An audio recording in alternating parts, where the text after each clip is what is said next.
Welcome back to the channel and to the new park Who Dis contest. Each and every submission gets its own spotlight, and today we are looking at Enchanted Radyr Valley by Dylanpyra. Today I'm joined by Cockwaddle. Cockwaddle is the founder and supreme overlord of the Good Nice Planet Coaster community and one of the most popular Planco streamers on Twitch. Hello, Cockwaddle. Hello? Hello. You sound shocked to be here. I am. Well, I'm always shocked to be here. It's always an honour. Oh, that's nice. Well, you're very welcome. I'm honoured to have you here. You are... Oh, stop. No. But anyway, enough gushing. Let's look at a park, shall we? Let's gush even more. Exactly. Okay, so Dylan has gone with a long description today, so buckle up. Here we go. I'm buckled in. This enchanted valley is the site of a magical forest which was once home to a mysterious ancient civilization that has long since left its wonders to ruin. Over the ages, a merry little kingdom has popped up and now calls the Enchanted Wood its home. But the kingdom's townfolk are not alone, for the rocky coast is regularly occupied by the rugged and adventurous seafarers. Theirs is a symbiotic relationship though. The sea folk keep the dreaded sea dragon at bay, and the kingdom has its own foe. A powerful witch has seized a couple of the ancient ruins and therein conducts her dark magic. Ever since her arrival, a mystical power has twisted the surrounding woods. Will the witch complete her quest and take the final ruin? How much longer can the sea dragon be contained? You come to Enchanted Radyr Valley at a perilous and exciting time. How I tackled the retheme was greatly influenced by the fact I learned about the contest when it was already halfway through. The fact, in addition to your comment on wanting the place to feel familiar to the guests who loved the original Radyr Valley, inspired a light touch approach. I removed almost nothing from the base that was given and chose more of a reskin and redecorate strategy versus leveling the place and starting fresh. Thanks for this great contest, so much fun. Farewell, which I don't think I need to tell you means farewell in Welsh. Oh, I got that. Cheers. Thanks. You're so welcome. Wow, quite the description and quite the lore, the storytelling behind this park. How exciting! Definitely. I really wanted to say, like, I was listening to that and really enjoying the lore behind that, and I especially love that bit at the end where I really understand that this contest is going to bring out a lot of like really explosive, large scale creativity from people, but I really love that there's the attention to keeping the old Radyr Valley and keeping it a little bit low budget. And keeping it sort of a familiar thing for the locals. That's really nice. I'm excited to get into it. Let's go! Let's do it. Okay, as always, we're going to start with the piece count. Obviously, the limit is 50k. And we have 21,780, so well under. Asked with flying colours, very nice. Indeed. This is Park Variation Delta, which means we've got a cascade. We have the spinning coaster. We have the Hellion Ring, and we have the Zozo, giving us the fantasy theme. But I don't think there was any doubt with this wonderful castle that we'll definitely take a look at just momentarily. Obviously, we've got the minimum one coaster, and we have a dark ride over here. And finally, the Swan is still in position, our lovely listed building. And there we go. Checklist done. Well done, Dylan. And here we are down on the ground in the park, and already, I mean, look at this. That's just a stunning park entrance. Beautiful. It's like, it's good because it keeps it on theme with the fairy tale, but it's also, again, it reminds me of that whole thing of wanting it to seem local and authentic. And Wales is the land of castles, as I'm sure you know very well by now, Moomin. Yeah. And that makes a really good, I think, statement of sort of local culture and stuff. I love it. Definitely, and sticking with the original park, you can see a section of the original park entrance here. It keeps the same shape, and I love this. So this was a bit of decor on the front. They've repurposed it, moved it up, but yeah, really reusing those assets from the original park, which they would do on a budget. So I love that. Yeah, it's a really smart touch. I've already noticed this when I was looking around earlier. This is adorable. It looks like what I'm guessing is a little staff room. Let's just pop ourselves in here. Oh, it is. He's watching the CCTV footage. How adorable is this? Well, he's supposed to be. Looks like he's watching some dramatic pirate film. That's true, yeah. When he's got his Batman cut out. Yes. All the essentials. Yeah. Okay. But yeah, Oh, this that's is a cute. really, really lovely touch. And also that he's completely redone the toilet block. Well, it's not a toilet block anymore. I've noticed the toilets have moved over there. This is just now the guest spawn point. So what is that? That big green wing that he's got sitting there? That's lovely, isn't it? I think it's just one of the temple pieces, isn't it? But yeah, statue piece. But I love that. It's like it's it's like a museum piece. Is the idea that it's something from the old Radyr Valley, almost like when you come into Alton Towers and see a piece of corkscrew? Is it meant to be a piece of the old park? That was my initial thought, but I don't think I used that anywhere. So I'm not sure. So Dylan, make sure to comment and let us know about this because it's intriguing. But yeah, I love that Yeah, they've concept. left a little mystery. Yeah. Anyway, we haven't even entered the park yet. let's get in. Wow. Very, very nice. Kept the light airiness, sort of natural light element to that building, despite it being a stone castle, which is not easy to do. Yeah, be happy with that. Just loving the view of these the stained glass through there as well. Very nice. Replace the chandeliers. Oh, that's a nice view up there as well. Oh, that is nice. That is nice. I'm gonna tickle your bone here a bit, moment, and say that reminds me a bit of Hitman. It reminds me of like these sort of modern renovated castles and stuff. Oh, you know how to please me. And here we are in the park, and I'm absolutely loving the vibe here. Yeah, done a lot of work with the lighting. Yeah.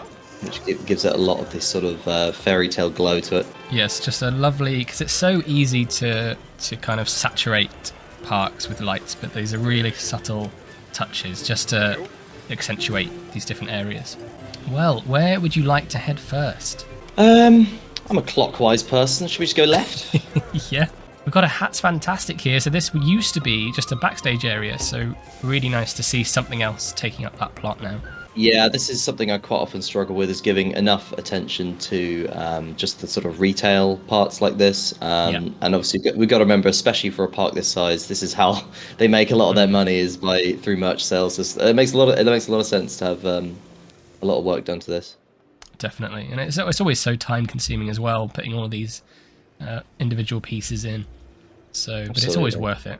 I love a lot of the sort of wooden carved pieces. They're great. Lovely teacups ride. Yeah, absolutely classic, isn't it? The teacups is a nice simple flat ride because it does a lot of the work itself. I think it even doesn't it come with those bushes built in, and the bunting. So. I know that it does. Yeah. I'm not sure actually, but yeah, it's even if it's not like in having these flower beds on the outside. Yes. Are really lovely. You know what they remind me of? Old RCT. You know how you could get those flower beds with like the concrete outline just to fill space. Yeah. Really nice. I went back to that a couple of years ago, and it's just so clunky when you've been playing Planko for this long. But yeah, this is really lovely, especially with the castle in the background. Look at that sightline. Yeah, a well-placed teacups ride actually does quite a lot of theming by itself, so fair play. It really does, yeah. So moving to the left, as requested, brings us to the Cascade, and isn't this looking incredible? I want to ride this so much. That's so cool. So let's find the entrance. Is it still around here? No. Ooh, but look at this. Look at this backstage work. Nice. Yes. You're always going to win my heart with anything like this. Yeah, for sure. But anyway, let's actually find the entrance. We've just gone through these barriers. Illegal. Rude. We're getting kicked rude. out now. Here we are, Sea Dragon Falls, and what we can only assume is the equivalent in Welsh. Lovely having that piece of track coming over the entrance. Yeah, and lit up by the moon as well. It gives us a really good atmosphere. It's nice.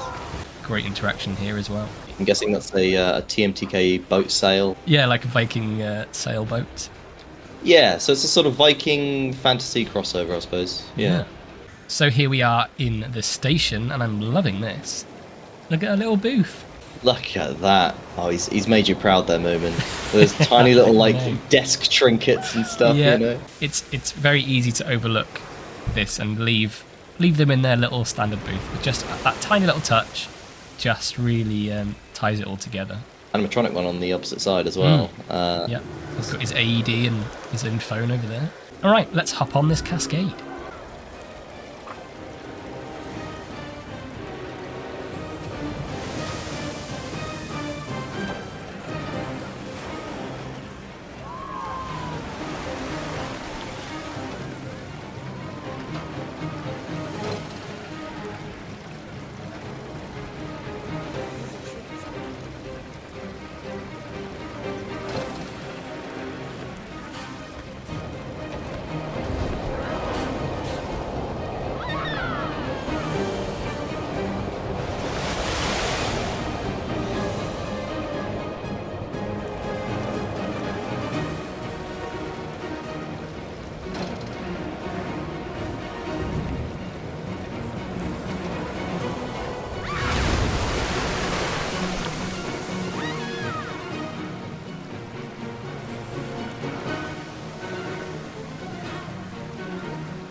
Wow, I really enjoyed that. It actually weirdly, even though this is obviously a coaster and not a dark ride, it gave me Valhalla vibes from Blackpool. It just with the rockwork facade, the music obviously did a lot for it. But yeah, I don't know what, but it was really immersive.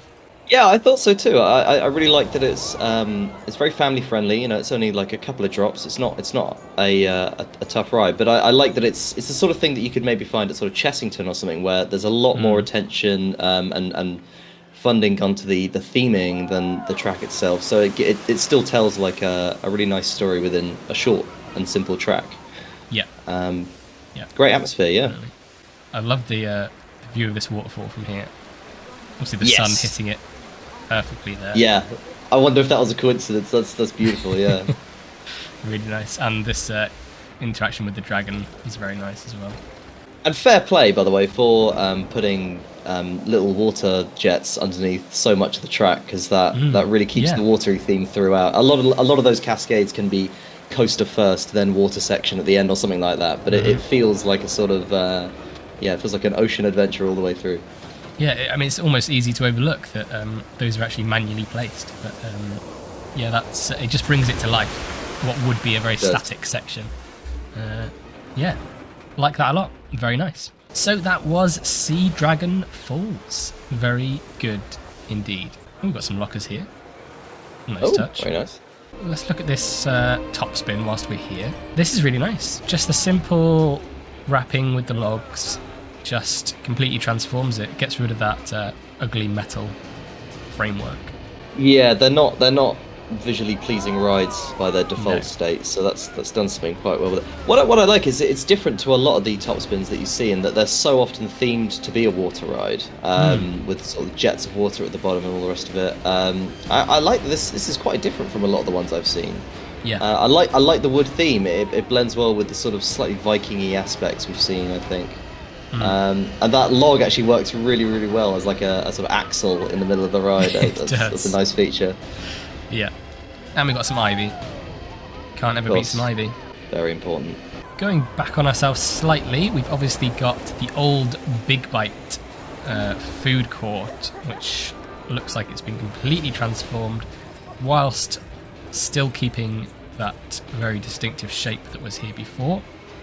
Although we've lost the stairs on this side, which is changing things up a bit. Sea Dragon Hall, I'm guessing, or Hull? Hall? Honestly, the in-game signs drive me crazy for reasons like this. How did they not think about this when they were making these signs? And it's just Frontier. Sea Dragon Hall. Here we are, and we've got a little band. Oh, I love it when people use these. Oh, so good. And that fits in there perfectly. Just taking the original venue and just giving it that fantasy vibe. Lovely. Lovely. And he's opened up the toilets. So before I was lazy and just put the toilet block here, we've got some actual toilets. Look at that. That's extra mile. It is. That's attention to detail. I think he's even got little soap dispensers over the sinks. I was just looking at that, using I'm guessing the like gemstones or something. Yeah, gemstones. Gemstone, yeah. Amazing. That's a really good idea. With that ghastly pink soap that you do find in public toilets. Yeah. That's superb. And yeah, swapping this old staircase for a window. Is it not? I thought it was like I thought it was an accessibility lift for a second, but no, you're right. There's a window. It might be. No, you can just. Yeah, you could winch yourself up. Be traditional. Yeah. Yeah. Next level theming. Let's head under here. Follow Gulpy through here, which brings us to the dark ride, which is very exciting. Mystic Wood. Beware the witch. Beware the witch, Cockwaddle. Okay, I'm being aware. Please be aware. I'm bewaring. Shall we ride the Curse of the Mystic Wood? Oh, can we? Let's do it. Can we, please? This lighting's lovely. I love the pink and the green. Yeah, green has always got a sort of spooky vibe. It's got a bit of a goosebumps thing going on. Very nice. Absolutely. So again, the structure here being the same, but completely reskinning it, retheming it, and look at this. We've got a gift shop through a window. Through a window? I've got to do that sometime. It's so simple but so smart. I don't know how I haven't thought to do that. It is. I've never seen it done before. That's really nice. Which obviously, so that used to be a little like scenery piece. You look through the window, you see the owl from the BFG. But that's a really nice way of repurposing that. And Beautiful. he's used these potion bottles, which were a main feature of one of the scenes in BFG, whether that's deliberate or not. But that would be a nice way little of callback. yeah, exactly. Some Welsh that I'm not even going to attempt to say. Me neither. Oh, look at this. Wowie zowie. Oh, this is dark and spooky already. Is that a pre-show? I is think it is, spooky. right? Yeah, I really love Wow. this. Like this, I can just see this being a thing. Yeah, really, really smart, effective pre-show type thing that wouldn't cost an arm and a leg for the park. Really nice. Exactly. Relying a lot on the lighting and smoke. Yeah, for sure. Let's do this. Let's get in there. Come on.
So I have to say, the thing I love the most about this is how much they've kind of left on show of like the backstage elements. When I'm on a dark ride, I admit, like, the main thing I'm focusing on is like trying to see all the behind the scenes bits. So like this kind of fed into that for me. It's kind of like a dark ride on a budget, but that's a compliment. Like it's executed so well in that way. I could not agree more. That's exactly what I love so much about it. I know that some people with the dark rides can absolutely like blow your socks off with like the creativity and how bonkers they can get, and I always love those, but like this, I love this sort of thing. It feels so authentically low budget. Like this is one of the most like believable dark rides I've ever seen, and that you can like Yeah. as you say, you can see all the backdrops. None of the animatronics are anything, you know, out of budget. There's a lot of like cardboard cutouts and stuff. Yeah. And especially I love that bit at the end where it's almost like they had nothing left to do in the last room, so he just turns around and goes into the station. It's like, how many ghost trains have you been on where it's exactly like that? Do you know what I mean? They just run out of so money and they're authentic. like, it's fine. We'll just leave this bit empty. Yeah. Yeah, exactly what you said. Everything's just kind of got that cardboard, fiberglass feel. Yeah, as you said, I would say this is the most realistic budget dark ride I've seen. Yeah, these multicolored lights again. It's so authentic, and it's like it's almost like a sort of bit of madness that's meant to be happening. Like, well, like you're maybe under a spell or something. And what did the park think? They were like, I don't know, primary colors, just like just make them spin around and see loads of color. You know, it's just like an old Disney film. Yeah, but in terms of the storytelling, like so creepy fairy tale.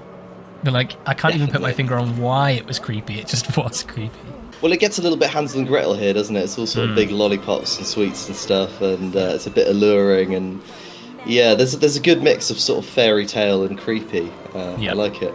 So that was The Curse of the Mystic Wood, and I really enjoyed that. Bubbling potions, sold only at the Mystic Market. I guess we should go to the Mystic Market then. Let's do it. The advertising has worked on us. It has. I've been coerced. This has got such a lovely vibe to it. I always talk about how I love quiet sections of the park, like where you just go to kind of just chill for a bit, and this would be that. Absolutely, yeah. Again, like kind of what I was saying about the dark rides, I know a lot of the time we always want to go for like the big bombastic stuff, but we've got to remember parks are places for families to go and walk around and spend an afternoon, so you need the places like this. It's really important. Executed wonderfully, and here's our bubbling potions, so make sure to take one, Cockwaddle. Delicious. Delicious. We've of course got the Magic Twirl, the Witch Ride. No fantasy park is complete without one of these. I like these, giving the ride a bit of hype, just to give it a bit more excitement. Yes, yeah, such an easy way just to create some more interesting vistas. Which brings us to our spinning coaster, Magical Flight. Here is our entrance, mind your head. Ooh. Lovely immersive queue. Yeah, very simple, very effective. Exactly, just some ivy on a fence. It's all they could afford to do, but it's all you need just to block those sight lines. Indeed. It makes it green, but also looks a bit sort of old and decrepit. It's nice. Yeah. Ooh, so this is a piece of the track ride that was here originally, the station for the track ride that I left as a bit of like, they've kind of part ripped it out, expecting people just to get rid of it, but I really like that he's kept it and recolored it and repurposed it into this station. Really smart. I love those little callbacks. Yeah, again, just making reference to the old park, as he did say. Time for a spinning coaster.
Well, that was fun, and I have to say, the thing I love the most about this is, so the first section, he's controlled the spin so well that you get a lovely glimpse of like key parts of the park.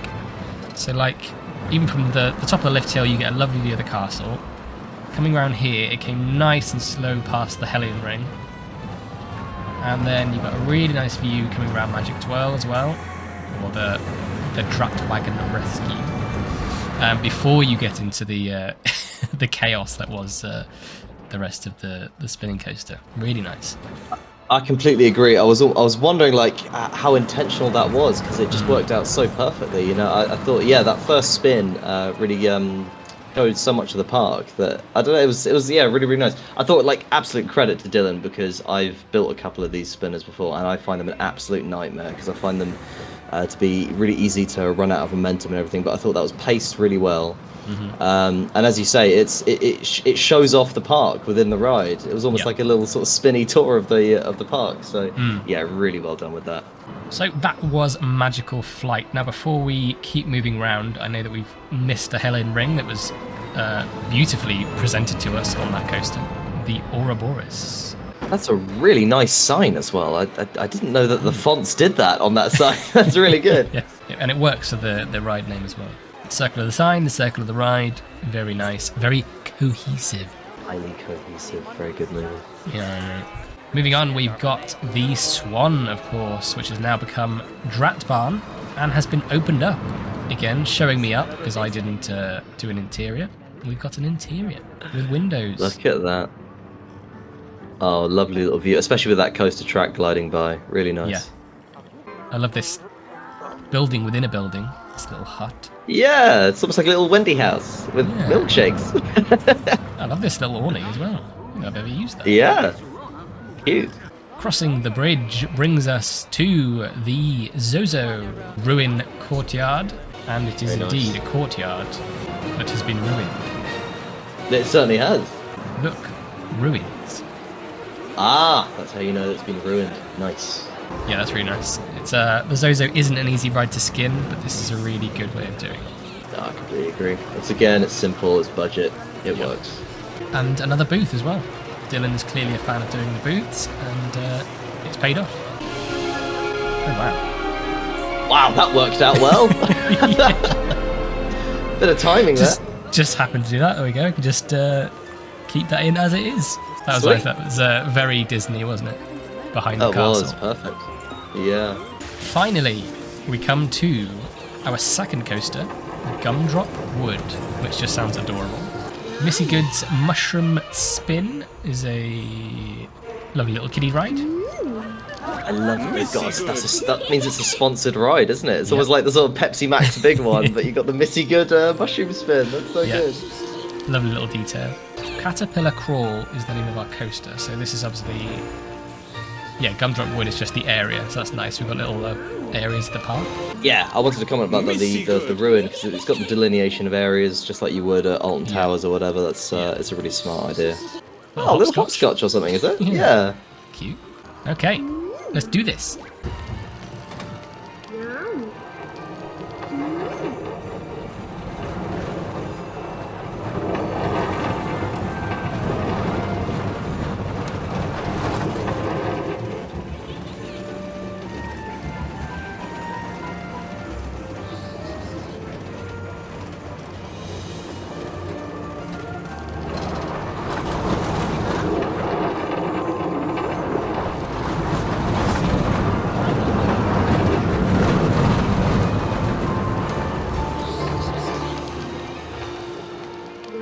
There we go, short and sweet, but exactly what you'd expect from a little kiddie coaster in the kiddie area. Indeed. That was really nice, and again, just so kind of unsettling in a way. I don't know why. It does feel like a bit of a strange dream. Maybe it's because of the time of day we've set this out or something, I don't know, but Maybe we're just doing this to ourselves. indeed. It takes a lot of restraint, I think, to make rides like that, where you end up not going all out on drops and all the rest of it. The kiddie coasters are quite hard to pace right, but yeah, that's nicely done. So there we go. Just set it to daylight now. Just have a little look around. But I definitely think that either the morning or the evening light just adds something to it. Just adds that level of creepiness to the whole fairy tale fantasy theme. Yeah, completely agree. I love it. It's really consistently a family park. Again, what we've talked about before, but like going back to the budget, they've got to attract their local potential audience, and that is going to be whole families looking for a day out. This isn't a park for big coaster enthusiasts. They haven't got the kind of budget for that, and I think every single ride would be really suitable for families, which again, it takes restraint to not go all out in this game sometimes and make the most bombastic crazy stuff, but all of that just has the feel of a nice day out. I agree 100%. Really nice work. I'd like to say a massive thank you to Cockwaddle for joining me today. Make sure you keep tabs on your favourites, ready for the public vote after all submissions have been showcased. Don't forget to like this video, not only to support me, but to show some love to today's creator. Catch you in the next one.